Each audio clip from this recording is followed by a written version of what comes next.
I looked into your eyes and I told you, right? King David in my heart. You hear me? Cut your head with your own sword in front of your people on your day. Mark my words. Like you. Nah. Huh? You don't need 100. You're nothing. You don't need 100. You're nothing. You don't need 100. From New York.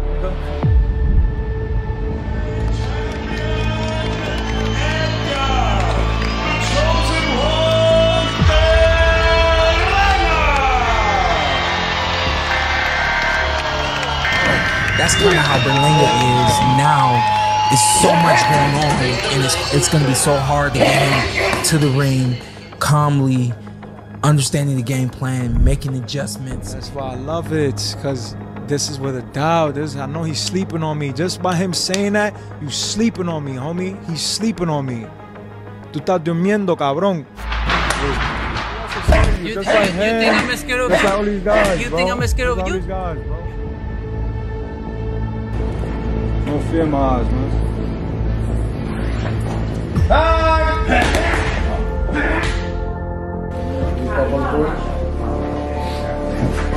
Yo. Who's the man? Who's the man? Who's the man?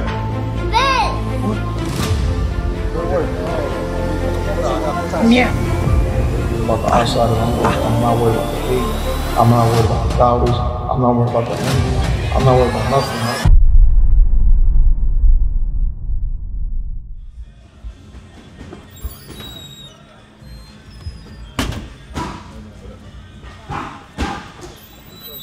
When I was about like 2 weeks old, my father shot 2 people. I was still in the incubator. My mother thought I was gonna die. You know, after she gave birth, like a couple days later, I was catching seizures. And basically, like, they thought I was gonna die. I was foaming out my mouth and stuff. You know what I'm saying? And there was a lot of like bad things that was going on around that time, you know what I'm saying? Between my father being in the streets and then, you know, me with my health. So my father went away for 7 years. You know, so I grew up without knowing my father until I was 7 years old. My mom used to have pictures of him on the side of my crib. Just to, you know, always remind me, like, yo, this is your dad, this is your dad. Because, you know, 9 times out of 10, we didn't have enough money to go visit him in prison. He was away, he was like 10 hours away, and we had to jump on the bus and stuff, and we was, you know, back living in the projects and stuff, so, in Douglas projects. So my father, he wound up coming home when I was 7, and I was really like, I was young, I was had a lot of energy, you know what I'm saying, fighting here and there, outside, and my mom was telling me, yo, we gotta put this kid in boxing, not boxing, we gotta put this kid in something, to do something, you know what I'm saying? I had too much energy, I wasn't really listening like that. I was a knucklehead.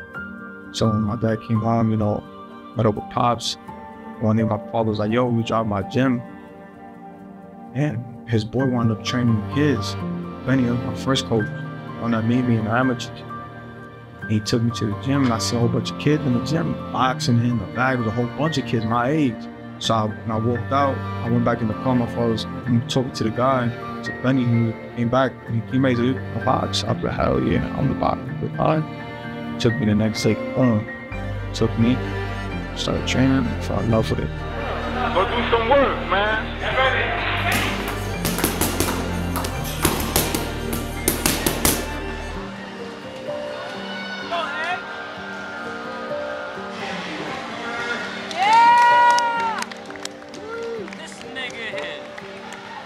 I won 20 straight fights, and then my father went away again. My mom was crying hysterically, looking out the window, and I'm like, yo, Mom, what's up? I'm like, Mom, what's up? Where's my dad? She's like, crying. I was like, Mom, what are you crying for? She like, your dad, he got locked up. And I was like, what? I just broke down crying. I wound up on his court date, seen him come out.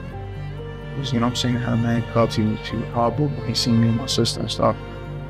And I remember it was like yesterday with the stick. They like 5 years, sentenced to 5 years. With this one, it hit me hard, bro. Because I was deep into boxing. Like, yeah, I mean, deep. I was going to tournaments. I already won a national tournament. I won the Junior Olympics. Like I'm in it, like I'm in the boxing. So I broke down crying. He was just like, no, don't worry. We're gonna try to get him out in 2 years, which was bullshit.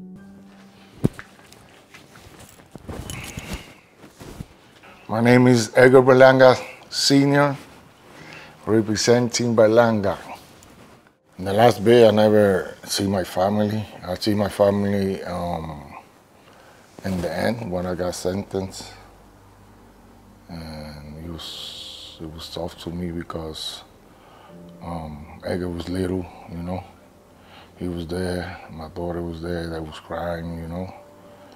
And I was fucking mad, bro. I was cursing my lawyer, bro.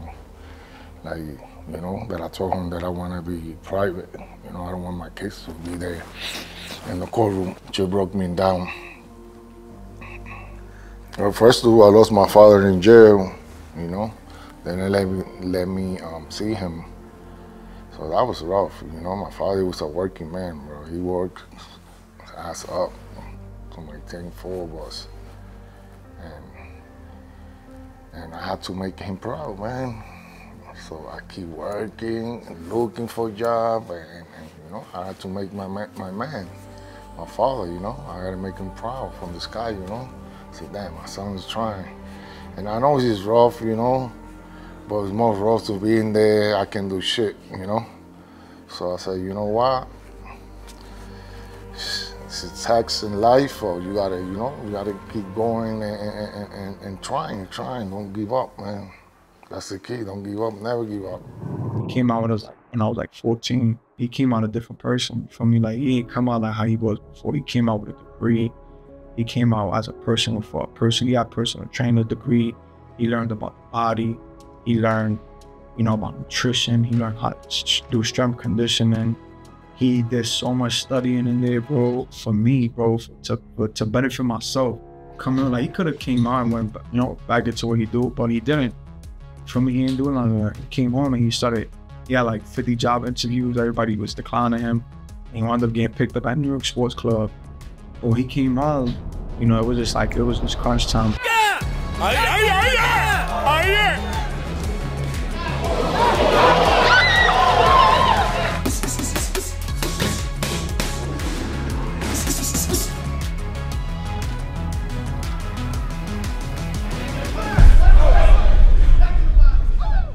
Everything that I told you to now is what like really drives me. You know what I'm saying? And it still drives me. Because I think about everything for me, about everything I went through in my life for me, and what me and my dad went through. And to be in this position now is something amazing, bro. It's a blessing. I am super proud of that kid. That kid you're fighting the face of boxing. You're not fighting another world champion, you're fighting the face of boxing. The other day I was watching on Instagram, and I see when the MGM put Canelo and Edgar in the building like that, I was like, wow, man, that made me feel good, man. They don't know, bro, that shit make me feel good.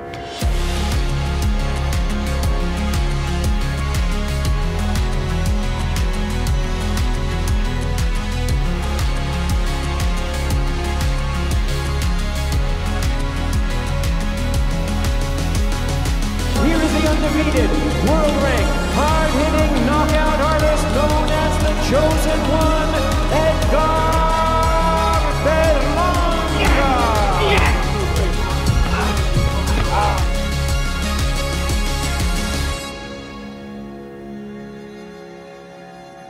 I'm not worried about the hate. I'm not worried about the doubters. I'm not worried about the envy. I'm not worried about nothing. I'm zooming about what's in front. And I think that type of mindset, you can achieve anything in the world. Anything you want to do is possible. It is. Whatever you want to do is possible. You just gotta put this to it.